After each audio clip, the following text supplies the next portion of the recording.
जैसा आप जानते हैं, कांग्रेस पार्टी का ये डेलीगेशन अभी चुनाव आयोग से आया है बाहर।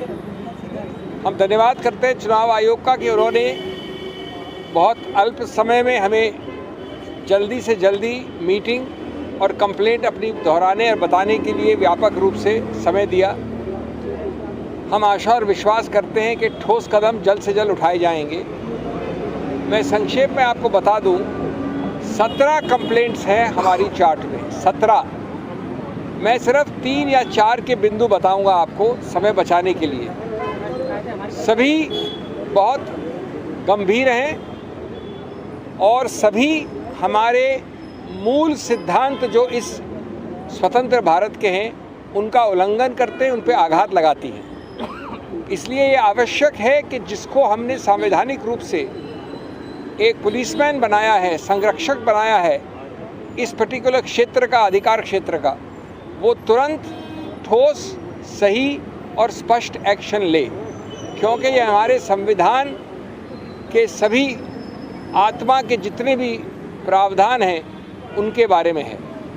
सबसे पहले है हमारी कंप्लेंट नंबर 17। इस देश के, और मैं बहुत आदर के साथ कहता हूँ, हमारे प्रधानमंत्री भी हैं, इस देश के प्रधानमंत्री हैं और मैं वास्तव में उनका आदर करता हूँ क्योंकि बहुत मुखर वक्ता हैं, प्रखर वक्ता हैं। मैं हाथ जोड़ के उनसे कहूँगा कि उन्होंने इस प्रकार का वक्तव्य कैसे दिया, नहीं देना चाहिए और चुनाव आयोग को इसके ऊपर तुरंत एक्शन लेना चाहिए। ये वक्तव्य आप सभी जानते हैं, ये उनके ऑफिशियल हैंडल पे छपा हुआ है, प्रकाशित है। ये कल परसों कैंपेन के दौरान राजस्थान में कहा गया।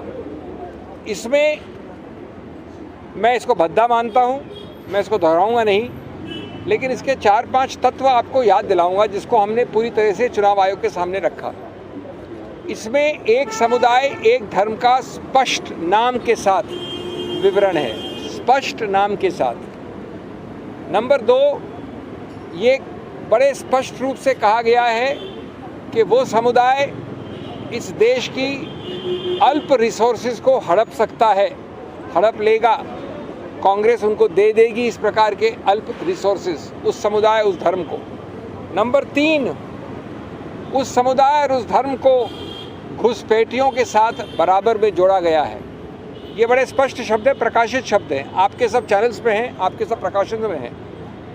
नंबर 4, ये कहा गया है कि इसका आघात भारत के हिंदू धर्म के कई जो बहुत स्थापित सिंबल्स हैं, मंगलसूत्र एक उदाहरण है, उस पर आघात हो सकता है। मैं वापस हाथ जोड़कर कहूँगा कि इतने बड़े ओहदे के चीफ एग्जीक्यूटिव इस देश के माननीय प्रधानमंत्री, हम सबके प्रधानमंत्री, उन्होंने सीधा उल्लंघन किया है, सीधा उल्लंघन किया है 123, जो किसी रूप से धर्म के आधार पर कोई वक्तव्य अलाउ नहीं करता है चुनाव के वक्त। नंबर 2, चुनाव आयोग के बारंबार सर्कुलर्स का उल्लंघन है। उसका आखिरी सर्कुलर 2024 का, वो भी ये कहता है कि किसी रूप से, परोक्ष हो या सीधा हो, आप धर्म के आधार पे ऐसा कोई आक्षेप या एक संकेतात्मक रूप से भी, या तो सीधा है, नहीं कर सकते। नंबर 3, उन्होंने भारतीय संविधान की अस्मिता पे आघात किया है। भारतीय संविधान एक गौरवशाली संविधान है जो बोम्माई केस के पहले से कहता है, पहले से, कि धर्मनिरपेक्षता, पंथ निरपेक्षता हमारे संविधान के मूल ढांचे का एक अभिन्न अंग है। मूल ढांचे का अभिन्न अंग होने का मतलब होता है कि संविधान संशोधन द्वारा भी उसको आप नहीं बदल सकते। अगर ये बात है तो आप समतल ज़मीन के लिए, लेवल प्लेइंग फील्ड, गणतंत्र, लोकतंत्र के लिए, डेमोक्रेसी, ये सब एक अभिन्न अंग है मूल ढांचे के।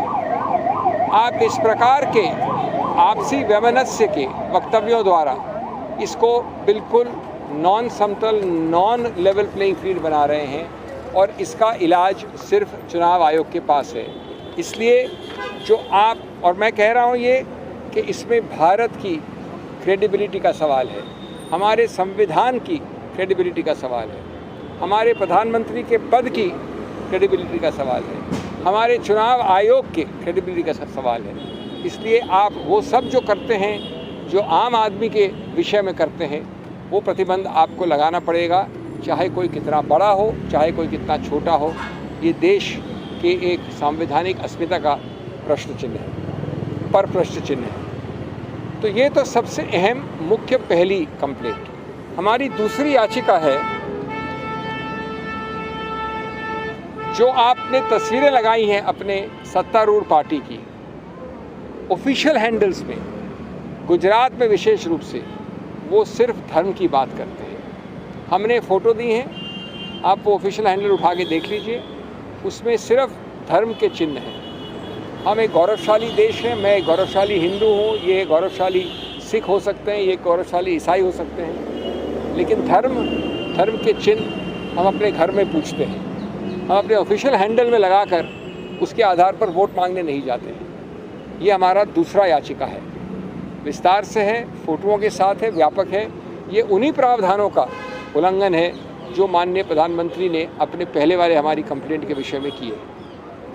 तीसरा एक बहुत ही विचित्र उल्लंघन देखा हमने, जो सिर्फ गैर कानूनी हस्तक्षेप और गलत रूप से दुष्प्रभाव डालने वाला हस्तक्षेप है। हमने ऐसा कभी सुना नहीं, कभी हुआ नहीं। मैंने अंदर माननीय आयोग को जेम्स बॉन्ड की कहानी बताई कि पहली बार तो तुक्का होता है, दूसरी बार कोइंसिडेंस होता है। अगर वही चीज़ तीसरी बार हो तो उसको शत्रु का एक्शन कहा जाता है। सूरत में ये बात बारंबार हुई है, ये कोइंसिडेंस नहीं है, ये शत्रु का एक्शन है। क्या हुआ, एक साथ 4 प्रस्तावक कांग्रेस कैंडिडेट के खड़े होकर बोलते हैं कि ये हस्ताक्षर हमारे नहीं हैं। चुनाव के एक दिन पहले ये कहा जाता है। उसके बाद कुछ समय तक जो कैंडिडेट है सूरत से, वो भी लापता होते हैं, मिलते नहीं हैं। अब सबसे रोचक, जो कोइंसिडेंस नहीं हो सकता, जितने और पार्टियों के जितने कैंडिडेट्स हैं सूरत से, सब विड्रॉ कर जाते हैं। ये ऐसा अजूबा तो हमने देखा नहीं। सूरत का कैंडिडेट इतना प्रभावशाली है कि कोई उसके विरुद्ध खड़े होकर तैयार नहीं। खड़े होने के बाद, नामांकन पत्र भरने के बाद, तो इसलिए हमने कहा है चुनाव आयोग से कि ये आपने चुनाव के धरातल को नॉन लेवल प्लेइंग फील्ड बना दिया है, समतल ज़मीन नहीं छोड़ी है। ये चुनाव पिटिशन का मामला नहीं है, इसमें आपका एक ही हल है, ऐसे कारनामों का फ़ायदा न उठा पाए कोई। इसलिए अति आवश्यक है कि आप स्थगित करें चुनाव सूरत में और चुनाव की नई तारीख दें, जिससे ये संदेश बड़ा स्पष्ट जाए कि अगर मैं इस प्रकार के दुष्प्रभाव से इनको इफ़ेक्ट करता हूँ या इनको इफ़ेक्ट करता हूँ, वोटर हो या कैंडिडेट हो, उसका फ़ायदा मैं नहीं ले सकता।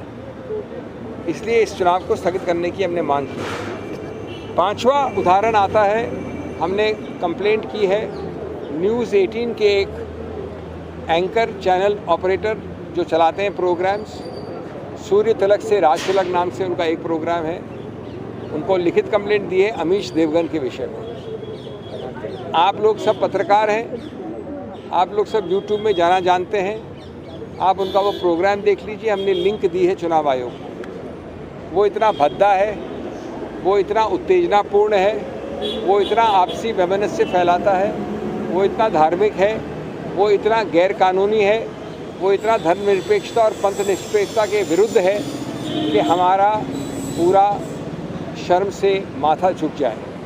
हमने तुरंत प्रतिबंध के लिए कहा है।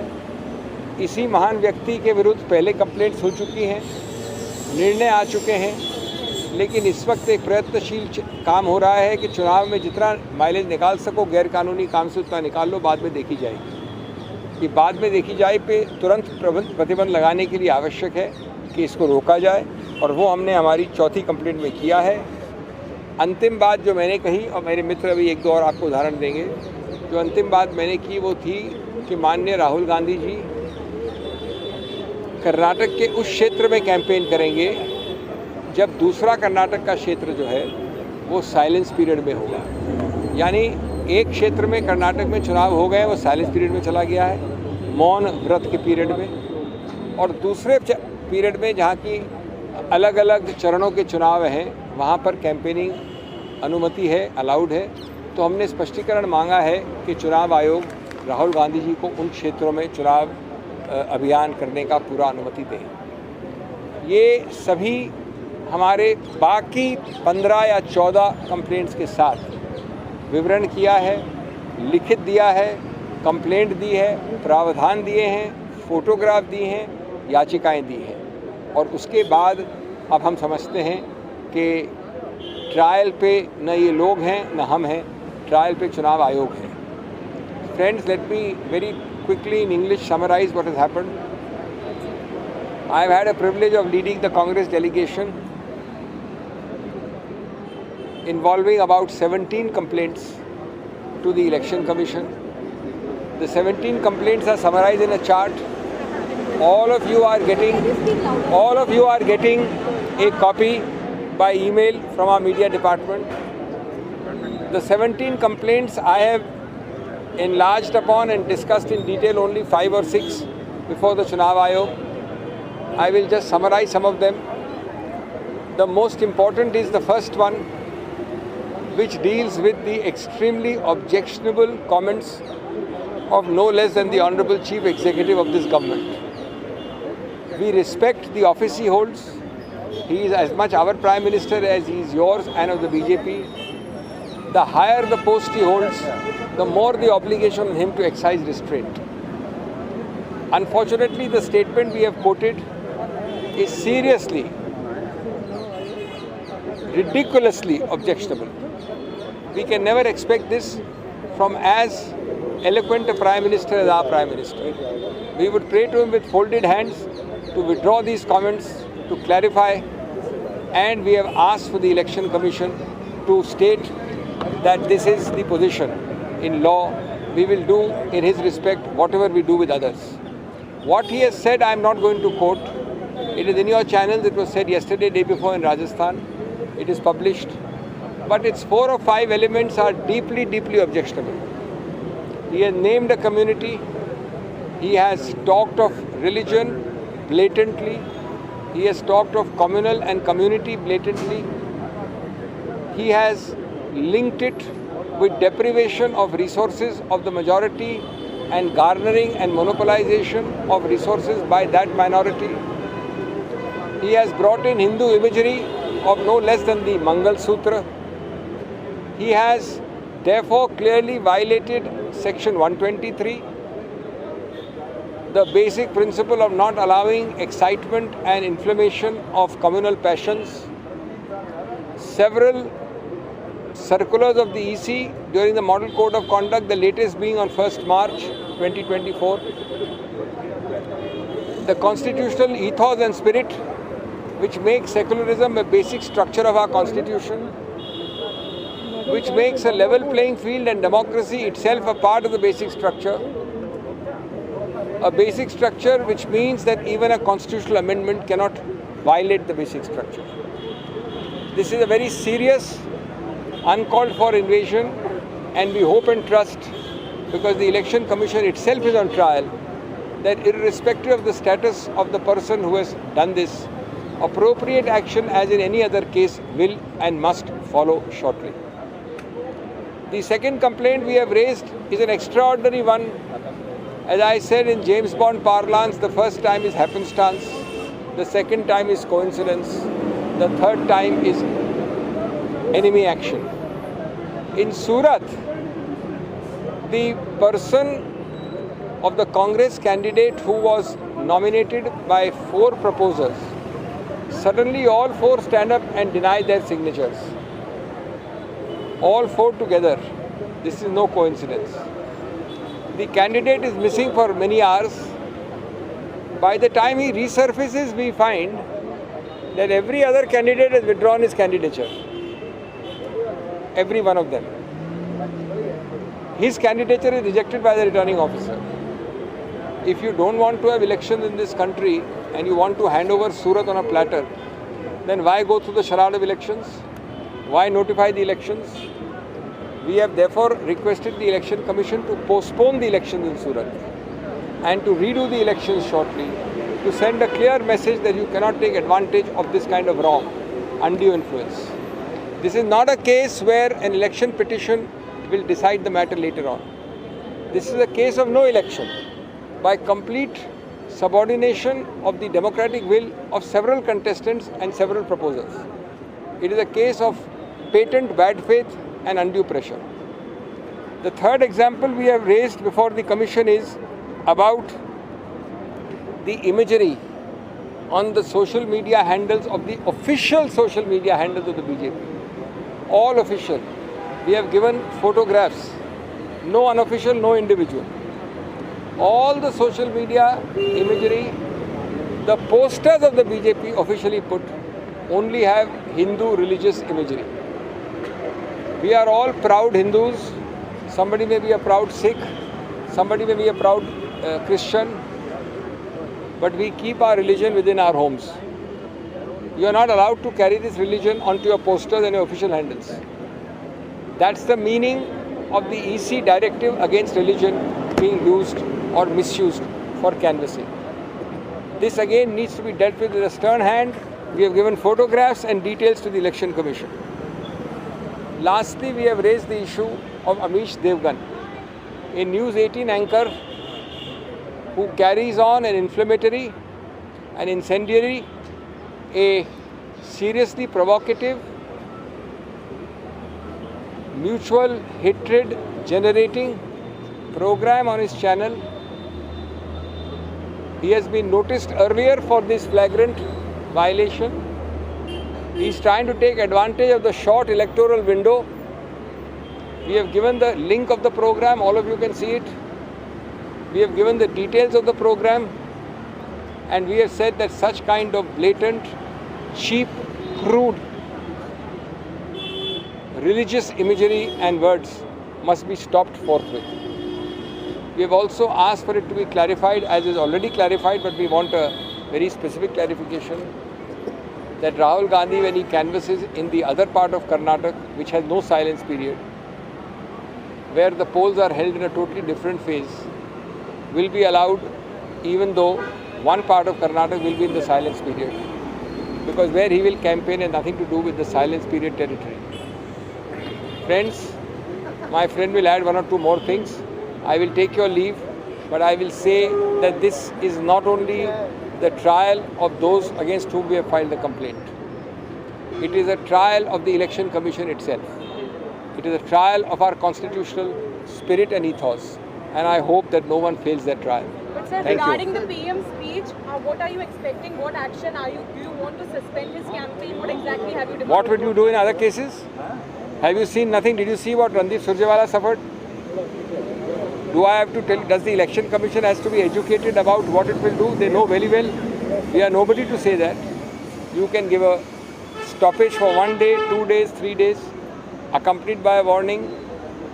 These are small things according to me. The statement is much more serious. But you need me to tell you what to do. So what is the assurance Election Commission is given? So what is the assurance that the Election Commission is not supposed to and does not give advance rulings. They don't give assurances.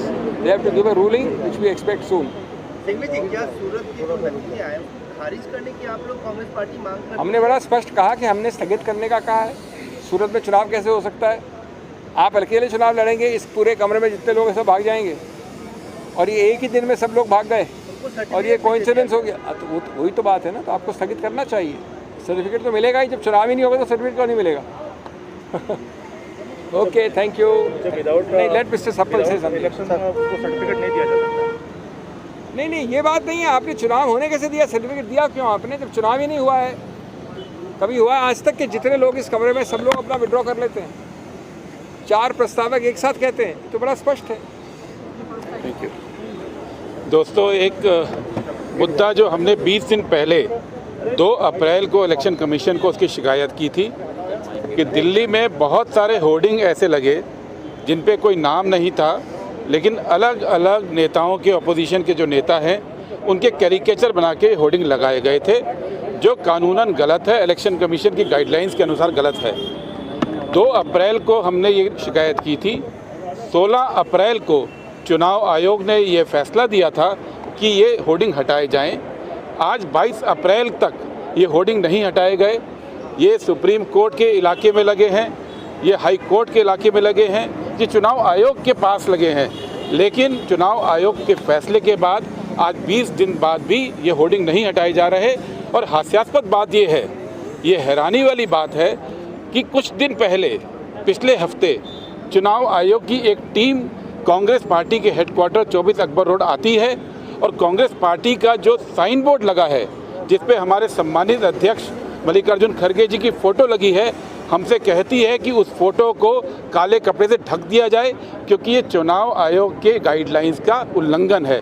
यानी Congress party अपना sign board भी छुपाए और वो board, वो hoarding जो मोदी जी के लगे हैं, वो होर्डिंग जो भारतीय जनता पार्टी ने लगाए हैं बिना नाम के, जिसके खिलाफ चुनाव आयोग आदेश दे चुका है, आज 20 दिन बाद भी वो होर्डिंग लगे हुए हैं। हमने इलेक्शन कमीशन से आज इस बात को दोबारा उठाया।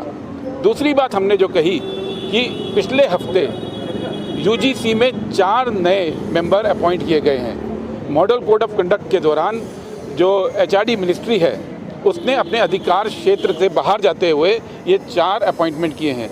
आपको याद होगा पिछले हफ्ते भी हमने एक और मुद्दा उठाया था जिसमें सूचना प्रसारण मंत्रालय चुनाव आयोग के गाइडलाइंस के अगेंस्ट जाकर मॉडल कोड ऑफ कंडक्ट के दौरान बहुत सारे यूट्यूब चैनल्स, बहुत सारे प्लेटफॉर्म, सोशल मीडिया प्लेटफॉर्म और बहुत सारे लोगों के वक्तव्यों को हटाने का ट्विटर से और फेसबुक और मेटा से हटाने की बात कर रही है।